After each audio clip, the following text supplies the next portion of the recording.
Hello friends, कैसे हैं आप सब। और उम्मीद करता हूं कि बिल्कुल अच्छे होंगे, बिल्कुल बिंदास होंगे, जहां पर भी होंगे बिल्कुल स्वस्थ होंगे।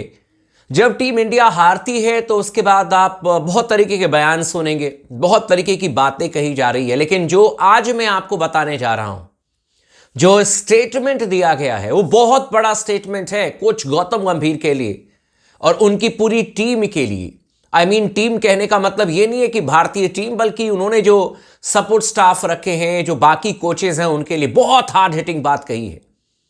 भयानक बयान है, बवाल मचना तय है कि आज छुट्टी भी हो जाएगी इस बयान के बाद, यह भी देखना होगा।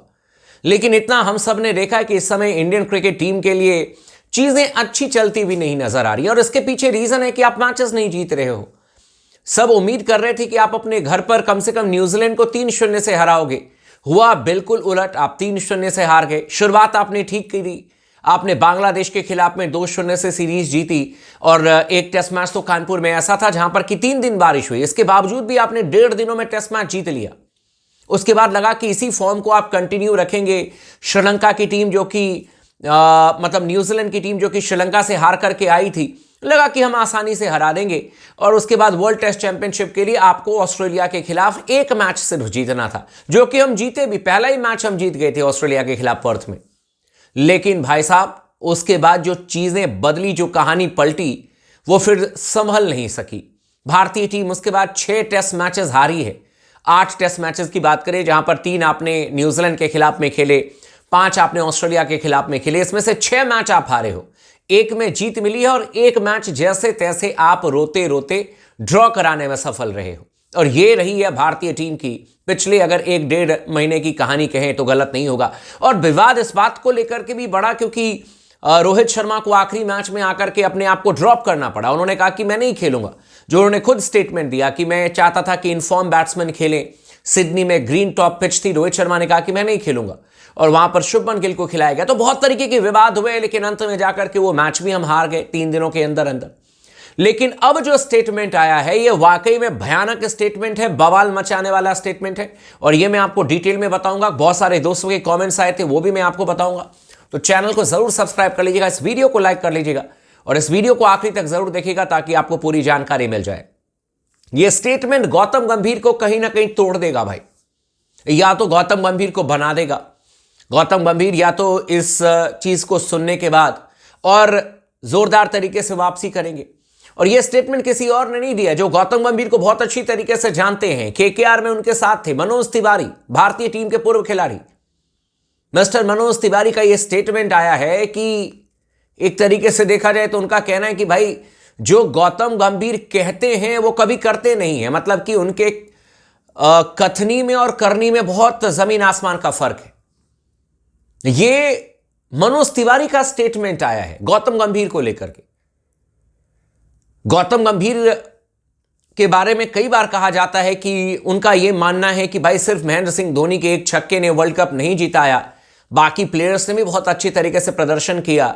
और इसमें कोई शक नहीं है, सभी खिलाड़ी प्रदर्शन करते हैं तभी आप कोई टूर्नामेंट जीतते हो। लेकिन मनोज तिवारी का कहना है कि गौतम गंभीर ने भी अकेले कोई केकेआर को चैंपियन नहीं बनाया।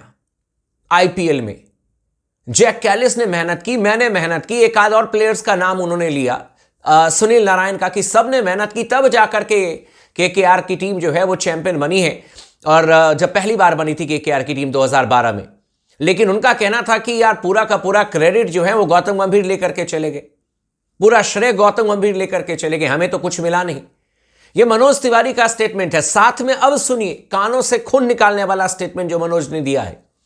उनका कहना है कि भाई, भारतीय टीम के कोच को दूरदर्शिता उनमें है नहीं, यानी कि कोचिंग मेथड उनके पास में नहीं है, कोचिंग का बहुत ज्यादा एक्सपीरियंस नहीं है। साथ ही साथ उन्होंने कहा कि जिन लोगों को उन्होंने शामिल किया है अपने स्क्वाड में, अपनी टीम में, उनके पास भी कोचिंग का कोई अनुभव नहीं है, और इसीलिए बार बार भारतीय टीम का बंटाधार हो रहा है। अब इसके बारे में पहले भी कई बार मीडिया हाउसेस में चर्चा हुई है, कई बार प्रिंट मीडिया में खबरें छपी हैं कि गौतम गंभीर को सिर्फ आईपीएल का अनुभव है, वो भी मेंटोर रहे हैं।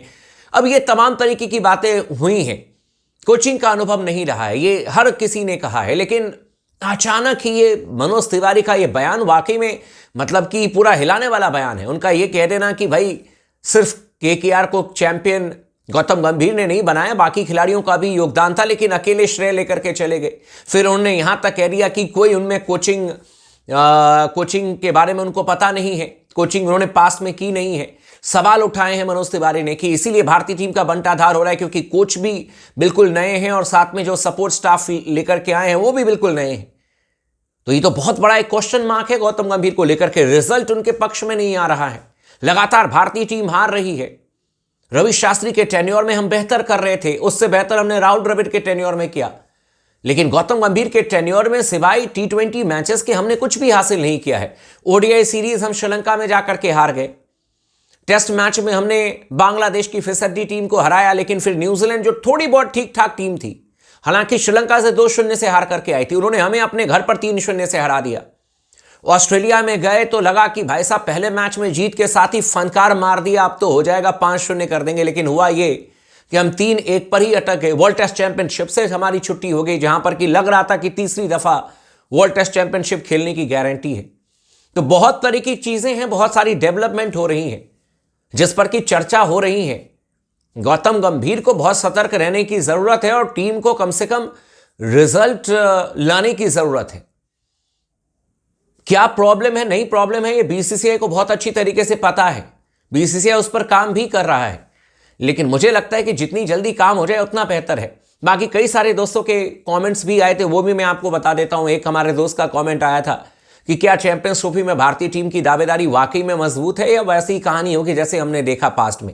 नहीं, देखो पास्ट में तो हमने ओडीआई फॉर्मेट में अच्छा ही किया है, सिवाय वो श्रीलंका दौरे को अगर छोड़ दिया जाए, उसमें हमने अच्छा नहीं किया था। लेकिन इसके अलावा आप एशिया कप जीते हो, इसके अलावा आप वर्ल्ड कप जीते हो, तो ऐसा नहीं है कि आप चैंपियंस ट्रॉफी नहीं जीत सकते हो। बिल्कुल आपकी दावेदारी बहुत मजबूत है और मेरे को तो लगता है कि भारतीय टीम सबसे मजबूत है, लेकिन आपको सोच समझ करके फैसले लेने होंगे, सोच समझ करके टीम बनानी होगी। अगर आप इमोशनली टीम बनाओगे कि नहीं इनको कैसे हटाएं, उनको कैसे हटाएं, ये महान प्लेयर, ये बड़े प्लेयर, तो फिर हो सकता है कि आपके लिए चीजें अच्छी ना हो।